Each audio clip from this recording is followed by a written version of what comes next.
Imagine the steady hum of a dental drill for a second. It's a sound we're all pretty familiar with, right? And most of the time, a trip to the dentist is entirely routine. But what actually happens when that mundane appointment suddenly flips into a high-stakes, life-or-death situation right there in the dental chair? In this explainer, we're diving deep into a comprehensive manual by Dr. Robert C. Bisak, and I have to tell you, it completely unpacked the harsh reality of medical emergencies in the dental office for me. So let's just tackle this head-on because it really establishes the cinematic tension of what we're talking about today. What happens when routine dental work suddenly becomes a literal fight for survival? We tend to think of the dental office as a place for fillings and cleanings, definitely not CPR and defibrillators. But the reality is that the physical and emotional stress of dental procedures can trigger sudden, severe somatic responses in healthy and unhealthy patients alike. The clock starts ticking instantly, and the dental team literally has only minutes to act.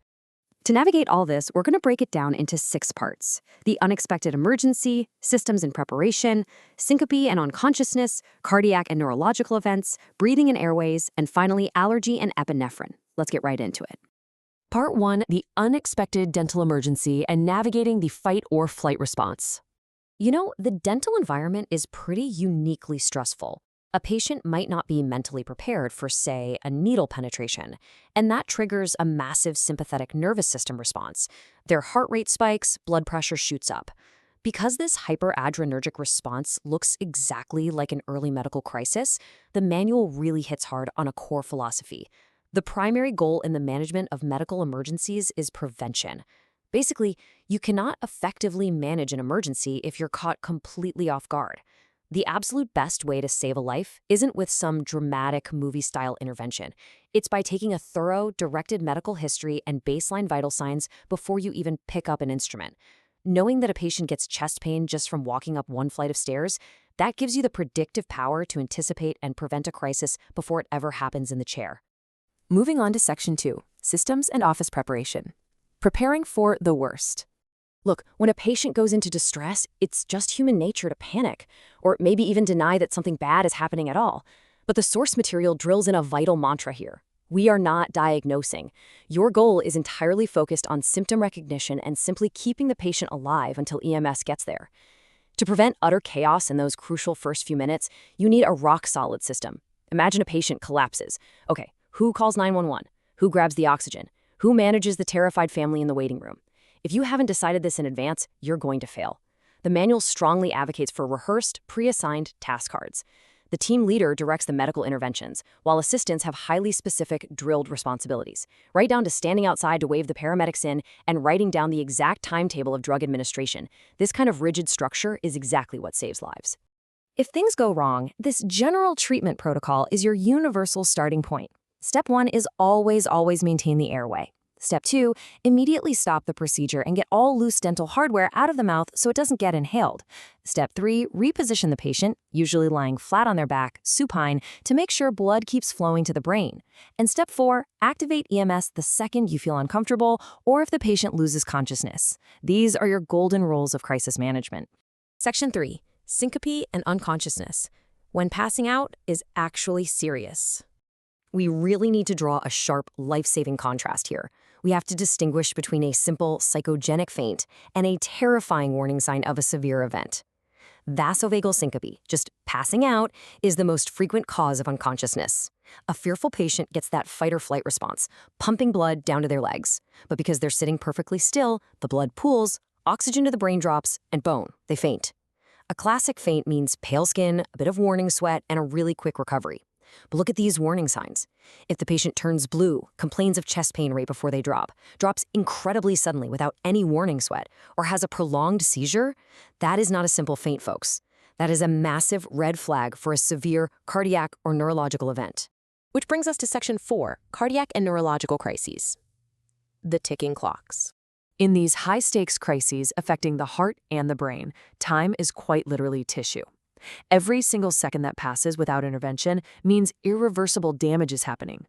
If a patient with no history of heart issues suddenly has chest pain lasting longer than 2 minutes, or a patient who does have a history takes 3 of their nitroglycerin doses over 15 minutes and gets 0 relief, you have to assume a myocardial infarction, a heart attack.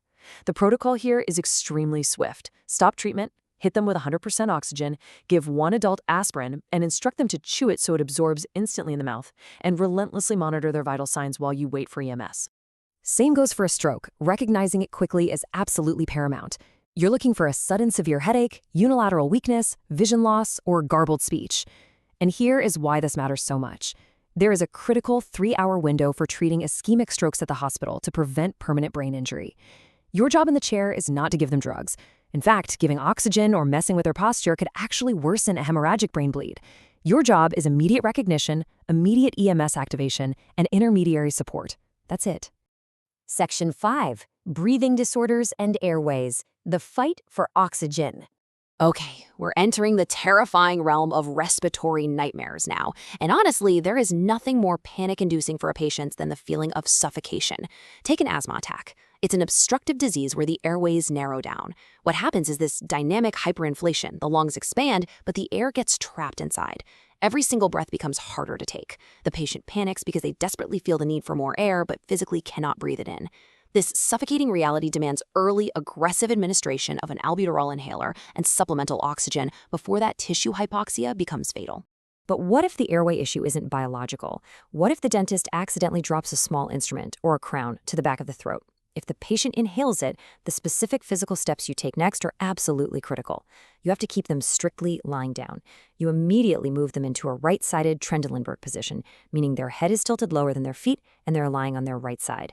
Why? Because you're using gravity to prevent that object from dropping deeper into the lungs, specifically keeping it out of the right mainstem bronchus. Then you encourage a slow inhale, not a sharp gasp, which would suck it deeper, followed by a really forceful cough to try and dislodge it. And finally, Section 6, Allergy and epinephrine injection, the ultimate escalation. This is kind of the dramatic climax of a medical emergency. While mild allergies can cause those delayed rashes, an immediate hypersensitivity reaction, triggered by something like an antibiotic, causes a massive, rapid release of histamine. It happens incredibly fast, and it can be lethal. Just look at this visceral reality. This is angioedema. It's this asymmetric, contorted swelling caused by fluid accumulating in loose tissues. Seeing this on a patient's lip is alarming enough, but the true danger? That exact same fluid accumulation can be happening internally, in the soft tissues of the throat, swelling so rapidly that it blocks the upper airway completely. And if that swelling is accompanied by these cutaneous signs, raised, terribly itchy hives right on the chest or abdomen, you have to be on high alert. If you see this skin reaction coupled with rapid escalation, wheezing, a change in their voice pitch, or their blood pressure falling, it means full-blown anaphylaxis is here. The patient's cardiovascular system is literally crashing. In this scenario, you have exactly one drug that's going to save their life before the paramedics arrive: epinephrine. The protocol dictates a subcutaneous injection of 0.3 cc of 1 to 1,000 epinephrine, and you re-administer it every 5 minutes if symptoms don't improve. Now, while EpiPens exist, a lot of offices rely on glass ampules because they're way more cost-effective to stock. But physically drawing and injecting from a glass ampule while your patient's airway is actively closing, that is easily one of the most daunting tasks a clinician will ever face. So let's walk through the literal step-by-step sequence of prepping this life-saving medication under immense stress. When you're faced with this little 1 cc glass ampule of epinephrine, you have to verify the label and the expiration date in a fraction of a second. Next up, you gotta open it. You flick the upper stem with your fingernail to force all the liquid down into the main body. Then, you grasp the top firmly with your thumbs and index fingers, and absolutely without hesitation, you briskly snap the glass top completely off. Finally, you tip the broken ampule and insert a tuberculin syringe. Notice how the needle is placed right against the bottom wall of the glass? This is a really critical technique to avoid accidentally sucking up tiny shards of broken glass that might have fallen in. You withdraw the medication, flick the syringe to tap out any air bubbles, and you're ready for the injection. Flawless. Repeated rehearsal of this exact mechanical motion is absolutely mandatory. Which leaves us with this final lingering thought. Just think about this for a second. If a patient collapses in your chair tomorrow, does every single person on your team know exactly what to do? We've seen today that surviving a medical emergency in the dental office is not about luck. It's about recognizing the subtle warning signs, having a rigid system of pre-assigned tasks, and possessing the muscle memory to execute life-saving protocols flawlessly under immense pressure. Take a hard look at your own readiness, because when seconds count, Preparation is literally the only thing standing between a routine day and an irreversible tragedy. Thank you so much for joining me on this explainer. Keep learning and please stay prepared.